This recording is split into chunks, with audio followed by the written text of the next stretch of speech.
Shalom Bapak Ibu. Ada sukacita, ada damai, syukur pada Allah.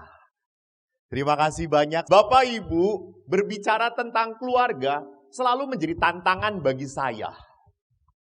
Kenapa? Karena hidup berkeluarga sekarang makin sulit dan makin aneh-aneh. Kan sudah jelas sejak awal dunia itu laki perempuan, perempuan laki. Lah sekarang itu laki-laki dengan laki-laki.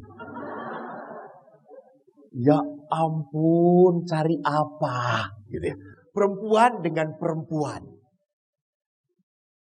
Jadi lihat, kalau perkawinan kita tidak serius, kita tidak bicarakan, maka keluarga akan menjadi tempat setan menghancurkan gereja. Gereja itu hancur kalau keluarga-keluarga Katolik hancur. Maka dukunglah pendidikan iman dengan harta Anda. Yesus pun dalam kitab suci dilayani oleh wanita-wanita dengan harta mereka. Pendidikan imam itu tidak murah. Jadi syukur kalau PD hari ini belajar untuk apa? Membangun gereja, bertanggung jawab. Maka kalau kita kembali kepada keluarga, keluarga pun tempatnya apa? Panggilan. Menyedihkan umat Katolik ini kalau punya anak hemat. 2, 1. Bagaimana mungkin jadi romo? Maka banyak umat SMI ini katanya doa panggilan banyak. Tuhan panggillah anak-anak, tapi bukan anak saya. Anak yang lain untuk menjadi imam. Jadi kita harus sadar keluarga dasar banget. Di dalam keluarga sekarang ini banyak godaan. Banyak godaan. Beda dengan dulu-dulu. Dulu itu mana empek kita, engkong kita. Pacaran sampai 5-3 tahun. Dah. Mereka baru ngelihat pasangannya pas mau kawin. Ya kayak gini. Ya toh. Baru dibuka cadarnya. Yeay. Lihat belakangnya aduhai. Wow. Pada saat dibuka. Yeay. Tapi kok bisa tahan. Tahan. Sampai mati. Hebat. Sekarang hebat, perkawinan dahsyat. Gerejanya katedral. Diberkati oleh 5 uskup dan 100 pastor.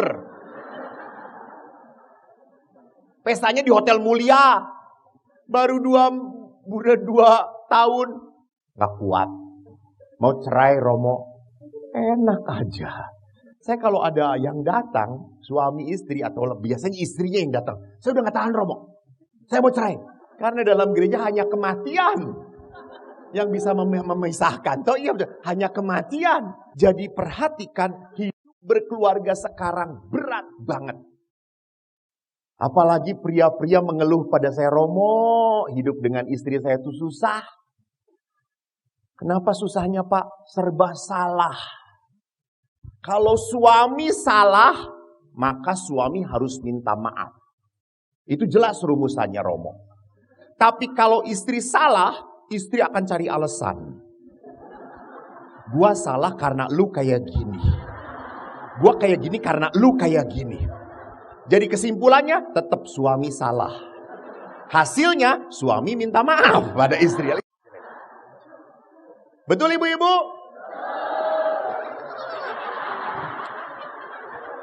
Ampun. Bapak-bapak, saya ucapkan turut berduka cita. Lihat, begitu teganya. Betul. Romo kita bahagia ya, tidak menikah ya Romo. Jadi kalau gereja mendukung, mendoakan, mengajak untuk mempertahankan keluarga, kenapa? Karena gereja berkata keluarga tetap berharga. Keluarga itu adalah apa? Adalah karyanya Tuhan. Nanti kita lihat. Maka di dalam salah satu ensiklik Bapak Paus Amoris Laetitia, sukacita kasih, ini mau merefleksikan tentang hidup berkeluarga. Maka dikatakan cinta dalam keluarga itu adalah sukacita bagi gereja. Gereja amat sangat mempromosikan supaya apa? Rukun, setia, tetap bersama. Jadi gereja akan selalu mempromosikan apa? Keluarga yang tetap bersatu. Dan Bapak Ibu lihat, di dalam gereja kita, perkawinan itu suci. Maka perkawinan kalau suci harus sampai mati. Tapi seringkali sebelum mati sudah mati duluan. Jadi belum tentu pada saat kita bertahan dengan perkawinan itu, perkawinan selama-lamanya karena kita sudah bersatu dipersatukan Allah, maka akan selalu bahagia. What? No. Jadi saudaraku, mari kita akan melihat next. Apa artinya sukacita? Cinta di dalam keluarga. Jadi keluarga itu bagi Bapak Paus mengatakan, keluarga bukanlah setumpuk persoalan. Bukan. Keluarga bukan setumpuk masalah. Keluarga itu adalah apa? Sejuta berkat. Sejuta rahmat. Jadi di dalam keluarga memang ada permasalahan, memang. Tetapi lebih banyak berkatnya daripada permasalahannya. Bapak Paus mau memperlihatkan di dalam Amoris Laetitia, keluarga itu adalah berkat. Keluarga itu adalah anugerah dari Tuhan. Bagaimana bisa kita lihat? Next. Jadi Paus mengatakan bahwa kitab suci itu berisi penuh tentang kisah keluarga. Lihat di dalam kisah Kejadian bab 2, Allah menciptakan pria dan dia berikan wanita sebagai penolong. Wahyu itu penutup dari kitab suci berbicara tentang apa? Mempelai pengantin wanita. Dan kita lihat sejarah keselamatan Yesus pun hadir lewat keluarga. Dan kita tahu bahwa Yesus bukanlah lahir dari keluarga yang baik-baik saja. Tidak. Daud tertarik pada Batsheba. Di atasnya lagi Abraham sama Yakub, Ishak. Semuanya bukanlah keluarga yang benar-benar lurus. Tidak. Justru sejarah jatuh bangunnya manusia, inilah sejarah keselamatan. Jadi kalau kita berpikir bahwa keluarga kita itu adalah keluarga yang harus baik-baik saja, tidak ada masalah, tidak ada. Kita lihat, next, bagaimana kitab suci berbicara tentang sebuah perkawinan. Bisa kita lihat di sini, maksud Tuhan menghadirkan pasangan itu untuk apa? Saya bacakan ya. Tuhan Allah berfirman, tidak baik kalau manusia itu seorang diri saja. Aku akan menjadikan penolong baginya yang sepadan dengan dia. Jujur, dari kata-kata ini, tidak baik, edan. Tuhan mikirin banget manusia. Tuhan itu mikirin, kasihannya dia sendirian. Maka Tuhan berkata, tidak baik, dia sendirian aja.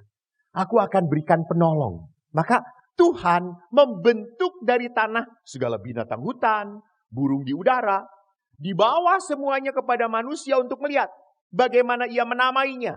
Dan seperti nama yang diberikan manusia itu kepada tiap-tiap makhluk hidup, demikian nanti nama makhluk itu. Manusia itu memberi nama kepada segala ternak, burung di udara, segala binatang hutan.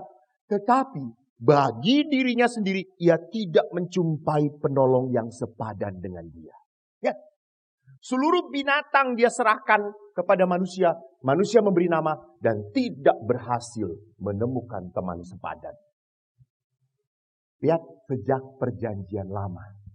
Padahal Allah sejak semula memperlihatkan bahwa Adam tidak bisa menemukan penolong yang sepadan. Lalu bagaimana? Next. Lalu Tuhan Allah membuat manusia itu tidur nyenyak. Ketika ia tidur, Tuhan Allah mengambil salah satu rusuk daripadanya, lalu menutup tempat itu dengan daging. Dan dari rusuk itu diambil Tuhan Allah dari manusia itu, dibangunnyalah seorang perempuan, lalu dibawanya kepada manusia itu. Dibawa, dipersembahkan. Jadi Bapak Ibu, pasangan itu persembahan dari Tuhan. Pemberian dari Tuhan. Maka kalau engkau tidak puas pada pasanganmu, engkau menyalahkan Tuhan. Iyalah, karena Tuhan yang ngasih. Ya dulu sih bagus, pastor. Dulu sih baik, pastor. Kan ada istri yang mengatakan, Romo, lama-lama ya saya hidup dengan suami saya itu gak kuat. Kenapa Bu? Lama-lama suami saya itu bodoh sekali dia. Kayak gitu aja gak bisa. Kata saya tuh, Bu, kalau suami bodoh, ibu lebih bodoh. Ya, kenapa Romo? Ya tahu bodoh kok dikawinin. Dulu sih enggak, Romo dulu sih pinter. Nah, jadi suami itu bodoh karena kawin dengan ibu. Lalu berkatalah manusia itu, lihat, inilah dia tulang dari tulangku, daging dari dagingku. Ia akan dinamai perempuan sebab ia diambil dari laki-laki. Sebab itu, seorang laki-laki akan meninggalkan ayahnya dan ibunya dan bersatu dengan istrinya hingga keduanya menjadi satu daging. Dan bagus ayat ditutupnya. Mereka keduanya telanjang.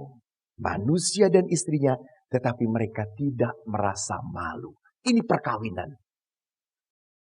Jadi artinya ya arti letterlux dan arti kiasan. Kita berani apa telanjang itu apa adanya.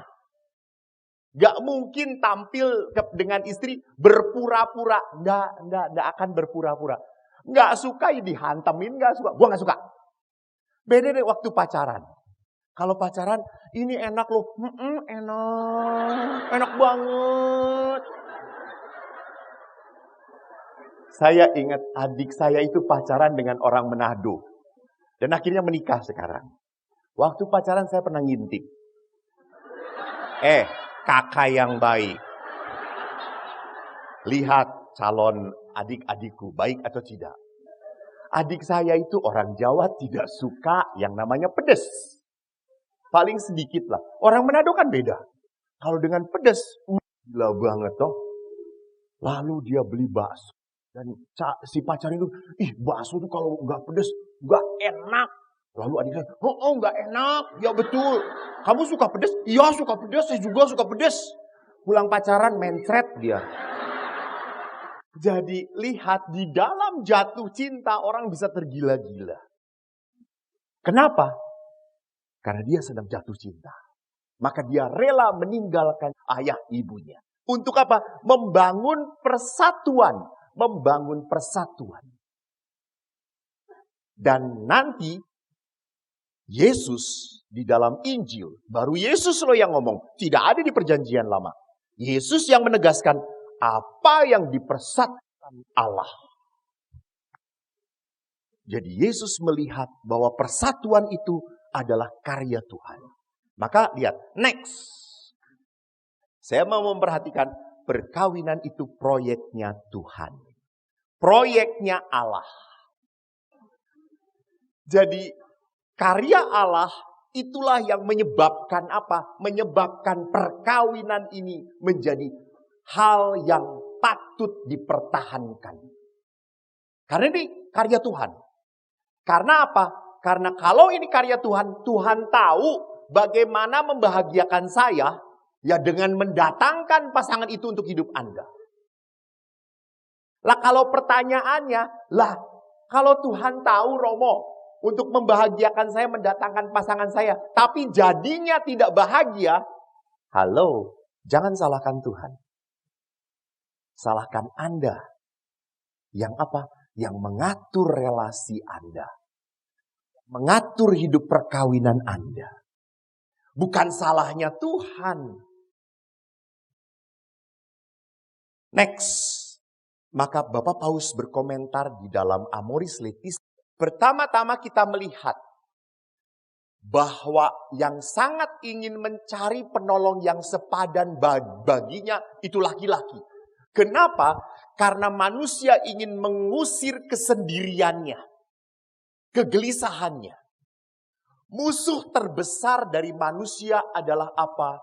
Kesepian. Kesepian. Jadi manusia diciptakan untuk apa? Berelasi dan intimasi. Maka pada saat orang tidak punya relasi, tidak punya intimasi, orang akan merasa kosong. Orang akan merasa kosong. Pastor, para imam, harus punya relasi dan intimasi.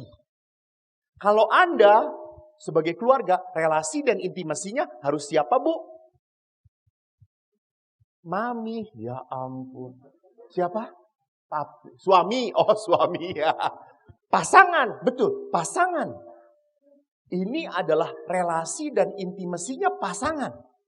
Sedangkan religius, relasi dan intimasinya harus dengan Allah. Halo, apakah kalau dengan demikian lebih kudus? Gue tanya saudara-saudara, ya Allah Tuhanku Yesus.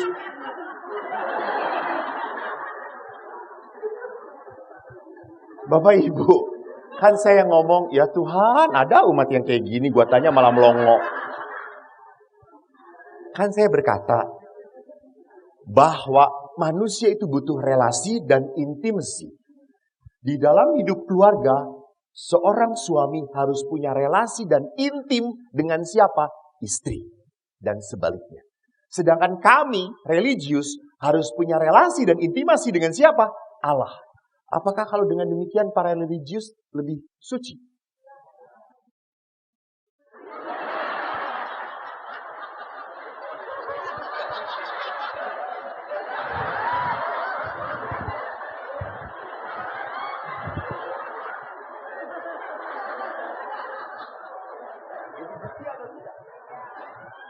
Lebih suci, Om.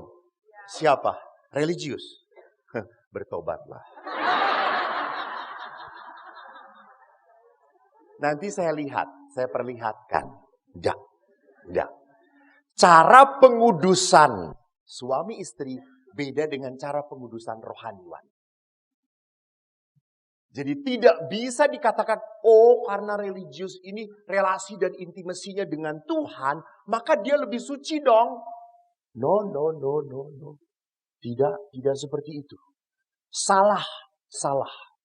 Nanti saya perlihatkan. Next. Yang kedua dahulu. Perlihatan yang ketiga tentang kesucian. Tentang apa? Sakramen. Keluarga adalah jalan kekudusan. Jadi tadi pertama, keluarga itu adalah proyeknya Tuhan.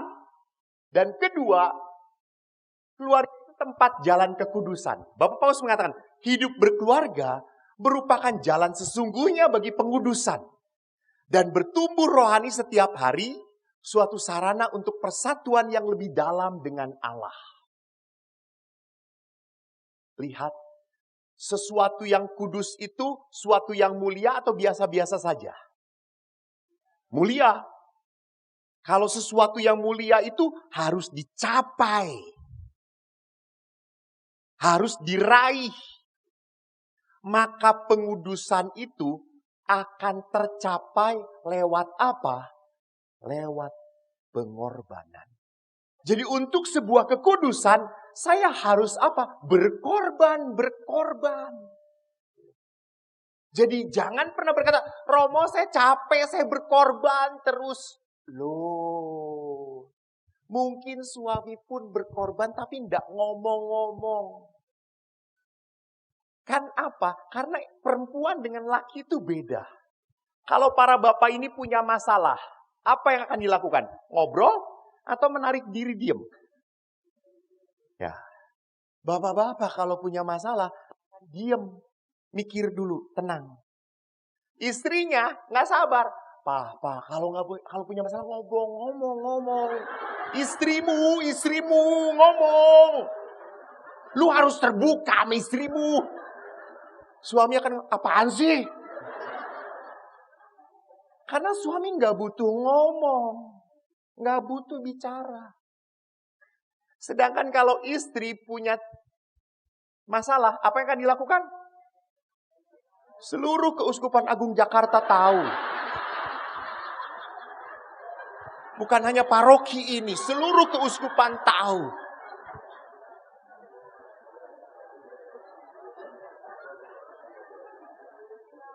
Hadi, perempuan memang akan bicara. Apakah kalau setelah bicara butuh dinasehati? Nah itu lihat.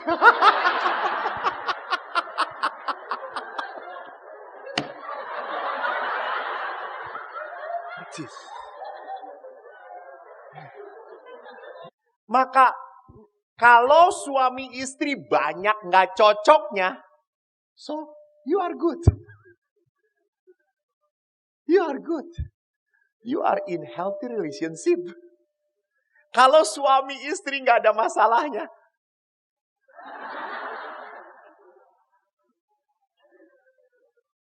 karena apa? Karena dua pribadi yang berbeda. Maka nanti saya katakan, kalau sampai suami istri nggak pernah ngomong, nggak pernah berkomunikasi, nggak pernah berelasi, nggak pernah punya hubungan intimasi, so Anda akan banyak troknya. Anda akan banyak penderitaannya. Berat perkawinan. Betul. Jadi saudara-saudara bisa melihat bahwa suami istri memang tidak cocok. Jelas. Banyak hal yang tidak sama. Maka butuh apa? Butuh jembatan untuk saling mengerti. Butuh pengorbanan. Saya hanya bisa memasuki apa yang dia mau kalau saya mau berkorban untuk dia. Bahwa saya harus berani keluar dari diri saya. Mengerti apa yang istri saya kehendaki. Mengerti apa yang suami saya kehendaki. Apa yang sedang terjadi dalam diri suami saya. Itu pengudusan. Jadi salah kalau perkawinan ini ukurannya diri saya. Justru perkawinan yang sehat ukurannya adalah bertanya pada diri sendiri. Apakah istri saya bahagia hidup dengan saya? Itu ukurannya. Jadi bukan pertanyaannya apakah saya bahagia dengan dia? Tidak bahagia jawabannya. Betul atau tidak? Betul. Pasti tidak bahagia. Karena ukurannya di saat dia menyenangkan saya, baru saya akan bahagia. Yes. Ingat, kebahagiaan dan cinta yang sehat adalah cinta yang selfless love. Selfless, lebih mengecilkan diri saya dan menomorsatukan pasangan saya. Itu kekudusan. Maka, tadi saya mengatakan, relasi dan intimitas para imam tidak lebih tinggi dari relasi dan intimitas suami istri. Kenapa? Next. Karena yang ketiga, perkawinan itu sakramen. Kekasan perkawinan Katolik terletak pada sifat sakramentalnya. Tak kasih suami istri menjadi lambang kehadiran Kristus. Rahmat yang diterima suami istri adalah yang menyempurnakan kasih mereka. Jadi, di dalam perkawinan, lambang kehadiran Allah adalah pribadi pasangan. Jadi Allah berhasil mencintai istri saya melalui siapa? Suami. Next.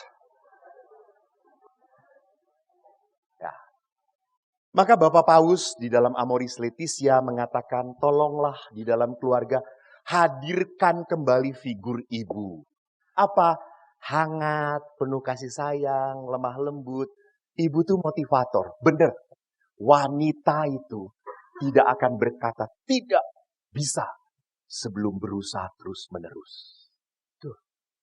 Sebelum mati, wanita akan berkata tidak. Saya tuh paling jengkel kalau udah panitia yang menghubungi saya wanita. Saya sudah berkata, nggak bisa Bu, tanggal ini nggak bisa. Ya sudah, Romo bisanya kapan? Alah, kampret kata saya itu.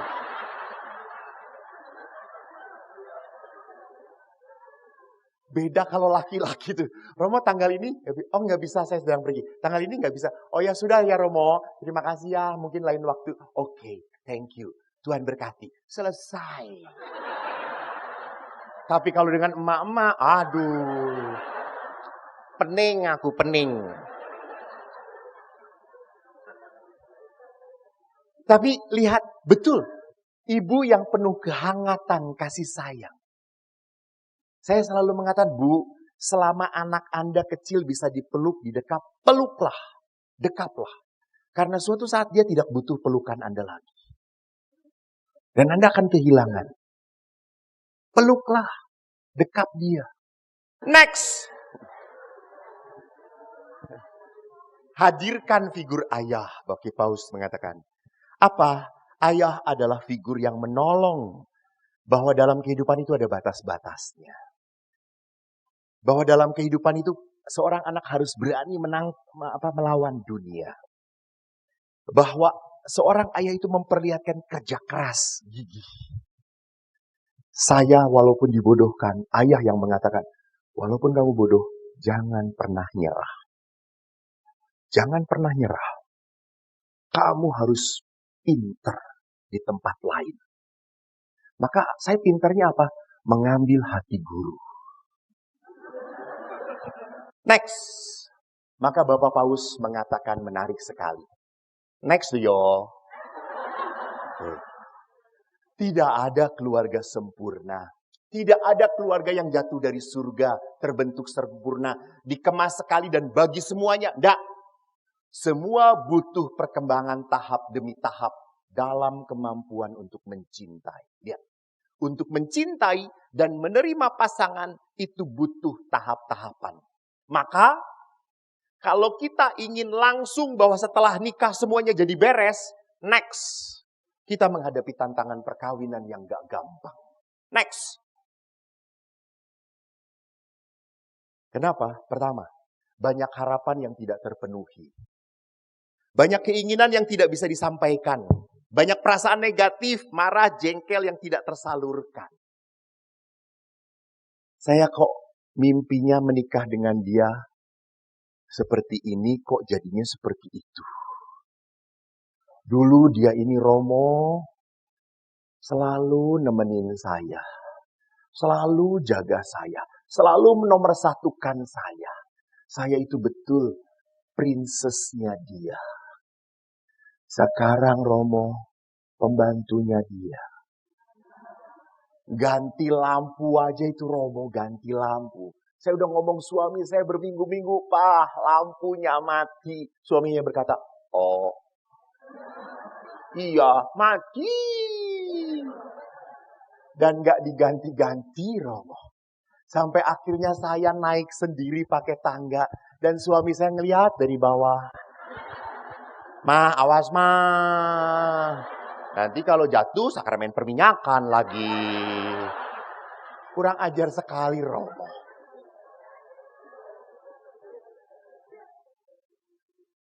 Tadinya saya berpikir bahwa suami saya itu kuat. Tadinya saya berpikir bahwa suami saya itu mapan.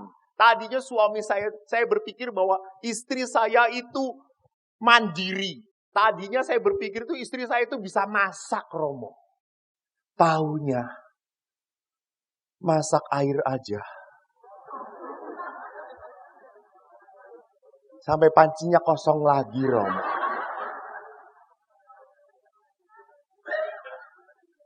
Jadi lihat. Coba. Kalau saya katakan benar atau salah. Banyak sekali perkawinan yang di luar harapan dan mimpi kita. Betul atau tidak? Ya. Tapi Anda tetap bersama. Betul atau tidak? Karena Anda bodoh.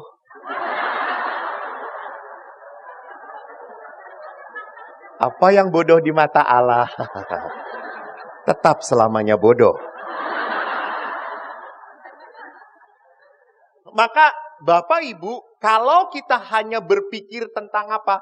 tentang ketidakmampuan suami, ketidakmampuan istri, ketidakcocokan. Lama-lama kita buat tembok.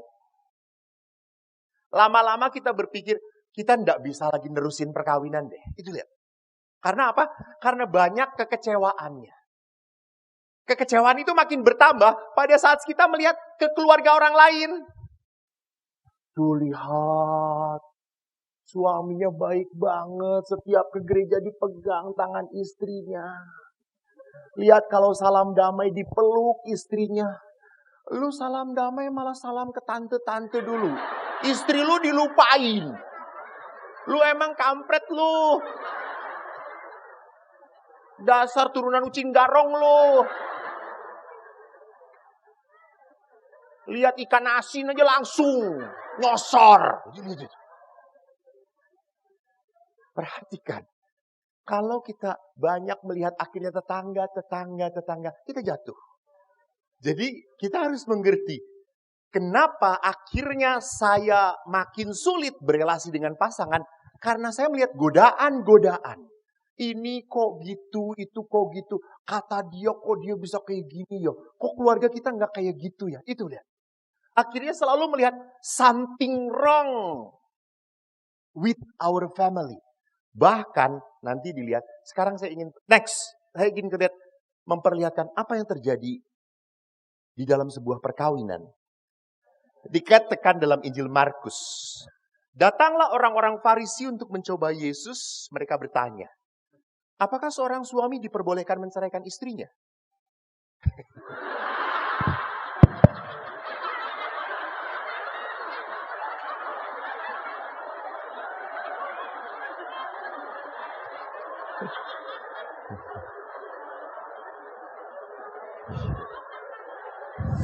Sesama setan jangan mengganggu. Tetapi jawab Yesus kepada mereka, apa perintah Musa pada kamu? Next. Jawab mereka, Musa memberi izin untuk menceraikannya dengan membuat surat cerai.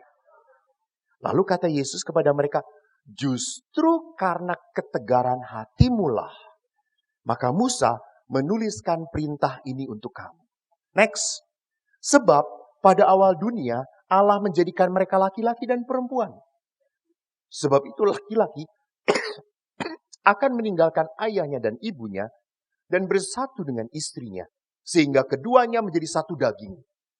Demikianlah mereka bukan lagi dua, melainkan satu.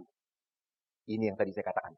Karena itu, apa yang telah dipersatukan Allah tidak boleh diceraikan manusia. Next. Yesus berkata apa? Justru karena ketegaran hatimulah. Maka Musa menuliskan surat cerai. Sesungguhnya tidak ada. Tapi karena engkau merengek-rengek terus, Musa nggak tahan mendengarkan rengekan kamu. Jadi Musa menuliskan surat cerai. Padahal Yesus berkata, apa yang dipersatukan Allah tidak boleh diceraikan manusia. Jadi apa yang mau saya katakan, ada suami istri yang kurang dewasa karena luka-luka batin yang dialami saat ia masih muda. Dan luka itu pun terjadi pada saat perkawinan. Jadi kalau luka itu nggak dibereskan, luka itu akan terus-menerus dibawa dan akhirnya menjadi sumber konflik. Dan akhirnya menjadi sumber ketidakbahagiaan. Saya sedih sekali pada saat mendengar kemarin sharing seorang imam. Calon ini mau menikah. Sudah penyelidikan kanonik. Sudah beres MRT. Tinggal nunggu hari perkawinannya. Tiba-tiba diskusi keluarga. Ada yang membuat tersinggung. Lalu karena tersinggung, seluruh keluarga laki-laki pergi. Dan akhirnya perkawinan itu batal. Batal. Karena apa? Terluka. Jadi bisa terjadi karena luka. Gitu. Saya kemarin hampir, enggak, belum 1 bulan. Di Palembang ada Indonesian Youth Day. Saya ngasih di sana. Dan ada 1.500 anak muda kumpul di Palembang. Yang menjadi keprihatinan saya adalah apa? Banyak anak-anak yang terluka karena di dalam keluarga.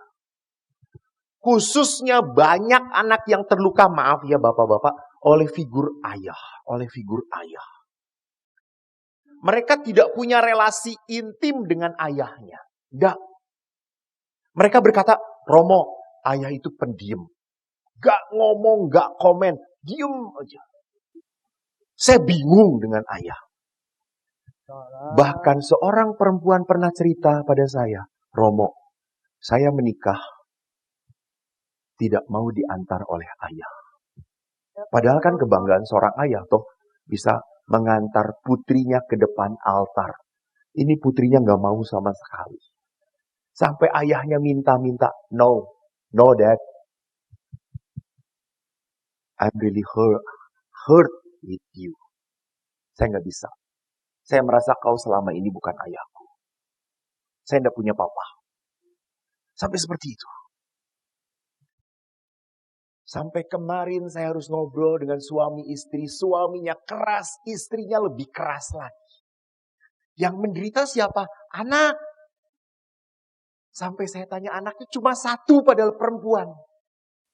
Sampai saya tanya anaknya, nak, kamu masih berdoa? Masih Romo sampai sekarang. Apa yang kamu doakan? Saya hanya berdoa 1 supaya mama papa berdamai. Edun, kata saya. Ini anaknya yang lebih baik daripada orang tuanya. Keras dua-duanya. Tersinggung. Saya kepala keluarga. Kemarin saya ingin memberikan kesaksian juga toh tentang selingkuh itu indah. Ada Pak Sutri yang memberikan kesaksian. Edan. Pak Sutrinya itu perempuannya sangat protektif. Sangat posesif juga kepada suaminya. Jadi suaminya itu kalau terlambat pulang langsung suruh duduk. Duduk Pak. Ini asli. Dia kesaksian. Sampai suaminya, iya betul pastor. Sampai ditanya, lu telat kenapa? Di mana macetnya? Sampai segitunya. Sampai Romo, saya itu harus membuktikan bahwa di kantor saya itu gak ada perempuan. Saya bawa istri saya ke kantor. Baru sedunia ini satu-satunya yang bawa istri ke kantor itu cuma saya. Dan dia itu selalu telepon saya. Sedang ngapain? Di mana?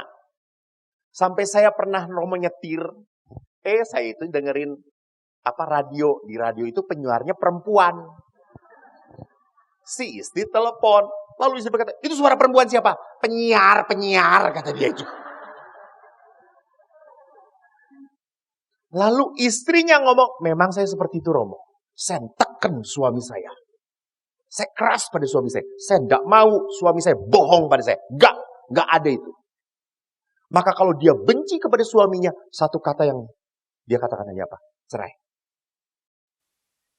Lalu saya lihat ke belakangnya, Bu, kenapa seperti itu? Sejak kecil, dia sudah ditinggalkan oleh ayahnya. Ayahnya lari. Dan sampai detik itu dia tidak tahu ayahnya siapa. Sampai detik itu.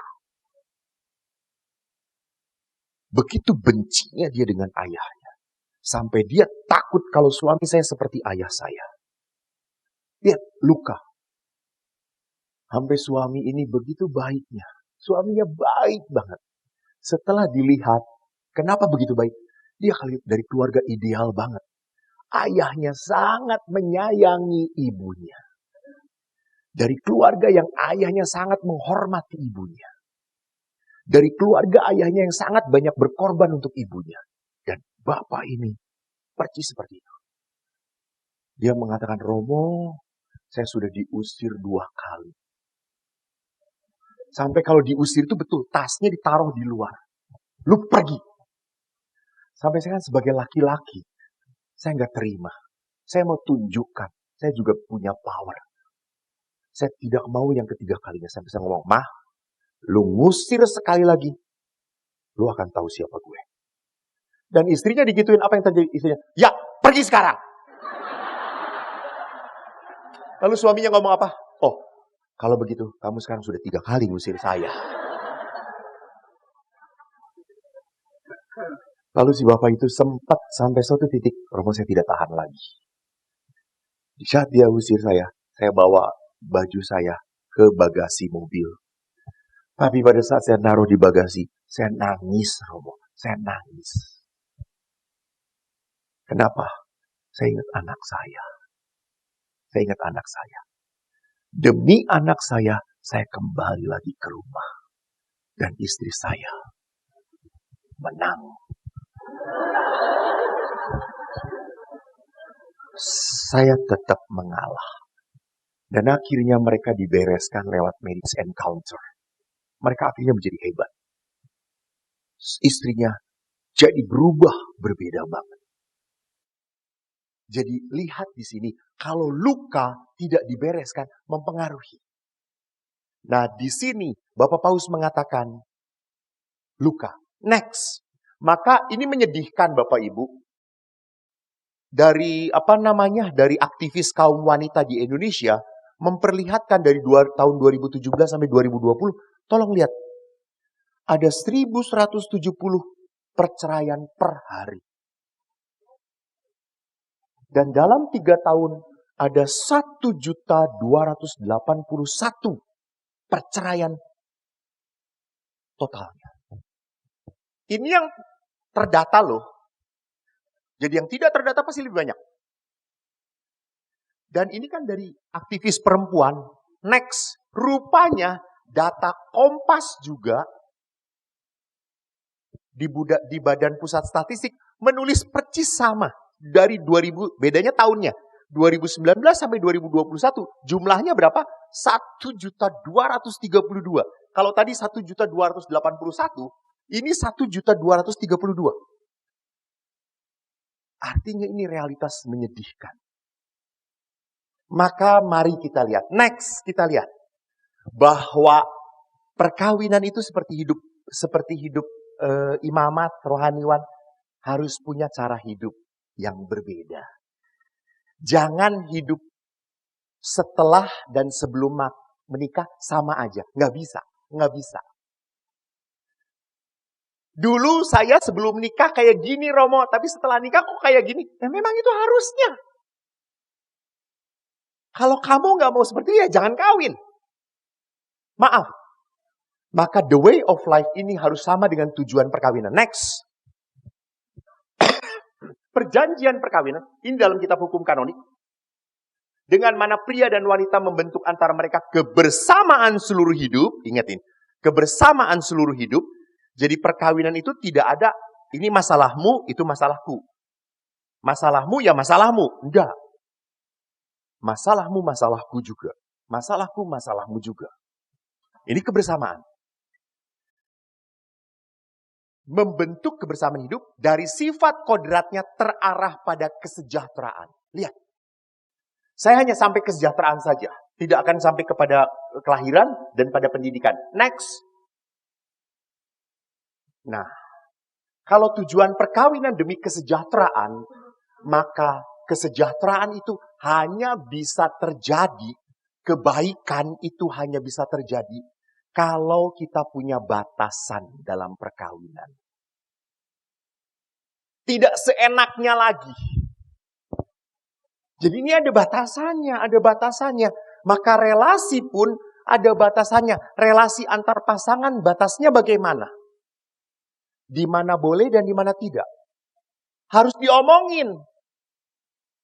Sejauh mana kamu main dengan teman kamu. Maka relasi orang tua dengan anak pun ada batasnya. Setelah anak sudah menikah, cukup Bu. Jangan atur-atur lagi. Campur tangan. Ada batasan.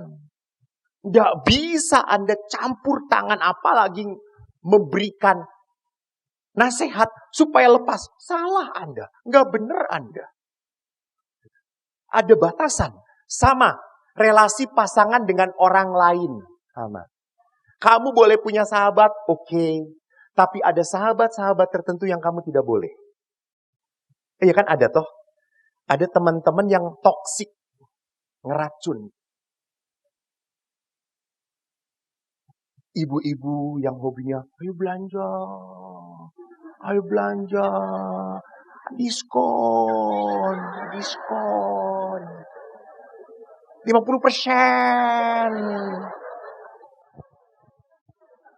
Jadi perkawinan demi kebersamaan dan demi kesejahteraan, maka harus ada batasan. Batasan rela. Next. Perlukah batasan itu? Atau kita berpikir, kita kan sudah tahu tua toh. Udah nggak perlu ngomong lah, kita sudah tahu sama tahu. Sudahlah kan kita sudah bisa berpikir mana yang boleh dan mana yang tidak. Halo, setiap perasaan orang berbeda, ya atau tidak? Nggak bisa, harus diomongin. Bagi saya biasa aja, bagi dia kok menyinggung. Ya. Jadi apa yang saya mau katakan, perasaan kita tidak bisa diduga. Nggak bisa diduga.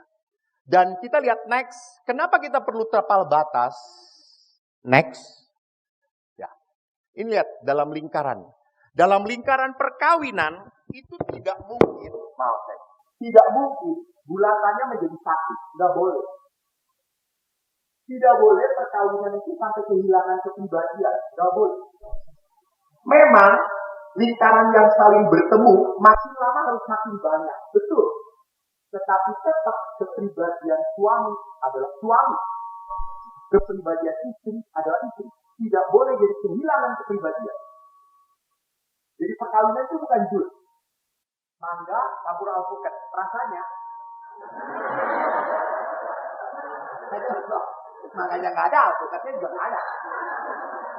Nggak bisa. Jadi perkawinan adalah dua lingkaran yang makin lama makin membesar kebersamaannya. Tapi tidak menyatu. Tidak boleh. Tetap harus ada diri saya juga. Itu tapal batas. Maka ada batasan bahwa suami pun boleh punya waktu sendirian. Istri pun boleh punya waktu dengan teman-temannya. Ini. Next. Nah, kalau tidak ada batasan, akhirnya apa? Tidak ada kehangatan. Karena tidak ada batasan, akhirnya kita tidak perlu ngomong satu sama lain. Betul atau tidak? Nggak perlu diskusi, nggak perlu dialog, nggak perlu berbicara. Udah kita TST, tahu sama tahu. Kita tahu sama tahu. Akhirnya apa kalau tidak ada batasan? Penuh salah pengertian. Tadi. Saya cuma ngomong nih, cuma ngobrol. Enggak kelihatan lu ngomongnya penuh dengan nafsu. Lu lihat dulu perempuan. Buset. Gitu ya. Pak, walaupun Bapak misa pagi sendiri misalnya. Bapak bawa mobil dan lihat tetangga seorang ibu mau pulang. Jangan coba-coba bawa ibu itu. Walaupun Yesus mengatakan ini saudaramu. Bagi Bapak mungkin tidak apa-apa. Tapi ibu terus ya. Yang ketahuan baru sekali. Lalu ini baru sekali, bohong. Lu memang bohong. Abis Pak. Ngerti maksud saya? Nah itu, bicara. Kok ibu yang paling jelas ya Bu ya? Ini ibu yang paling banyak bertobatnya deh. Harus dibicarakan supaya nggak salah pengertian. Kamu boleh bawa ibu itu asal ibu itu dengan anak-anaknya. Asal ibu itu dengan suami. Oke. Asal ada saya. Oke. Aman kalau ada saya. Saya pun sama. Kalau ada tiba-tiba ada janda yang mau dibonceng. Saya ambil triplek di belakang. No touch.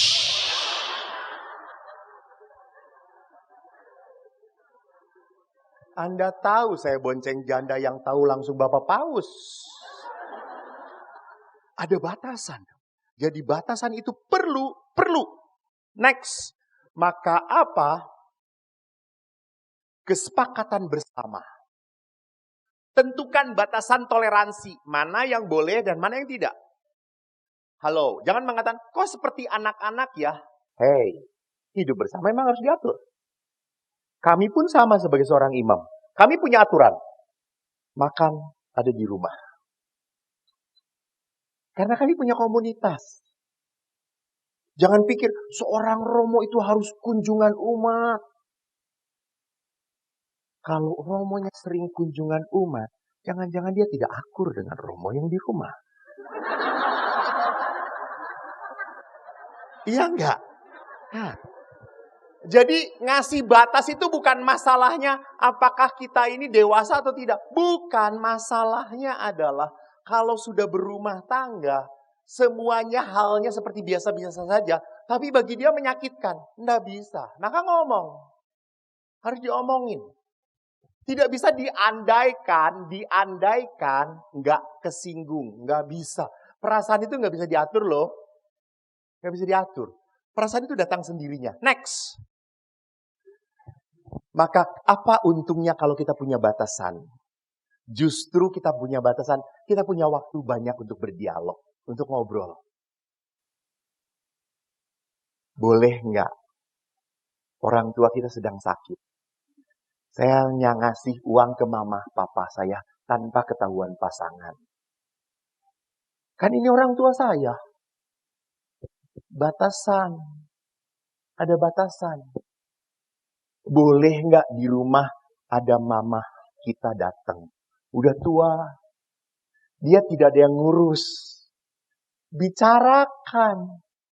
Nggak langsung ngomong, ini mama gue. Lu nggak menghargai mama gue, lu nggak menghargai gue. Kampret, lu udah kawin dengan gue.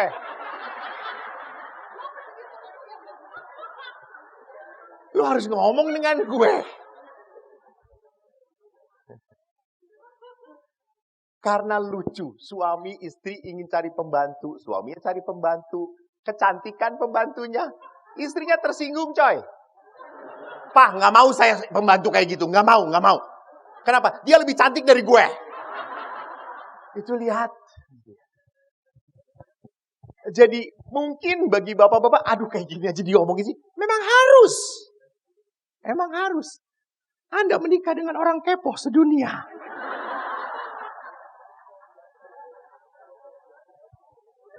Dan kalau dibicarakan itu berarti apa? Anda semakin tahu apa yang diharapkan pasangan. Bapak Ibu, Anda tidak menikah dengan malaikat. Kalau Anda masih manusia, ngomong.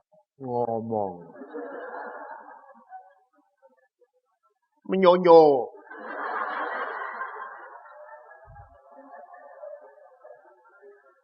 Bicara gitu. Ya, lihat panitia udah makin no. Next.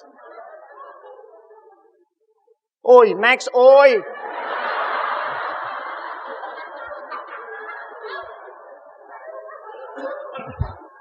Kesimpulannya apa? Kalau kita membuat batasan dalam relasi, ngobrol, berdialog, itu berarti apa?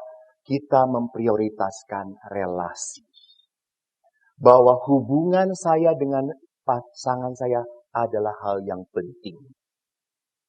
Maaf banget. Anda jangan pernah ngomong keluarga itu penting kalau Anda tidak punya waktu untuk keluarga. Omong kosong. Romo, keluarga saya itu adalah segala-galanya bagiku. Dia diketemukan di pub terus gitu ya. Main catur terus dengan teman-temannya. What? Bohong lu. Dan Anda berkata, suamiku adalah segala-galanya bagiku. Dan Anda tidak pernah ngobrol dengan suami Anda. Hei, tipu-tipu. Anda. Jadi kalau kita berelasi, itu berarti apa? Keluarga adalah segalanya. Ibu-ibu, bapak-bapak, bahkan anak pun tidak pernah boleh menjadikan relasi Anda hilang.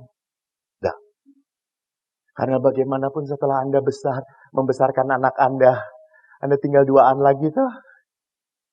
Semuanya pada pergi. Saya ingat adik saya. Adik saya itu kan dosen di Boromius, Akademi Perawat. Suaminya itu di Departemen Pekerjaan Umum. Kerjanya di Kerawang. Seminggu sekali pulang. Keponakan saya itu masih kecil. Kalau suaminya pulang, adik saya itu langsung memeluk suaminya. Suatu saat saya datang, lalu keponakan saya lihat, ih, terus dia lihat, apa deh? Ya, pelukan. Dia iri. Apa yang terjadi? Dia langsung menyelinap di antara mamanya. Dia diem. Nah, itulah cinta yang benar. Anak itu ingin merasakan kehangatan cinta mama papanya. Bukan cinta dari mama, cinta dari papa. Bukan. Anak ingin merasakan cinta kehangatan cinta Anda berdua. Buah dari relasi Anda berdua. Itu yang mereka ingin rasakan. Yang kedua, membangun tapal batas berarti mengajak pasangan untuk berelasi juga dengan teman-temanku. Untuk berelasi juga dengan rekan-rekanku, keluargaku. Jadi jangan sampai berkata, nih aku gak mau ketemu keluarga kamu. Gue udah sakit hati. Please, jangan pelihara luka batin. Anda orang-orang yang sudah diselamatkan. Jangan hidup dengan luka.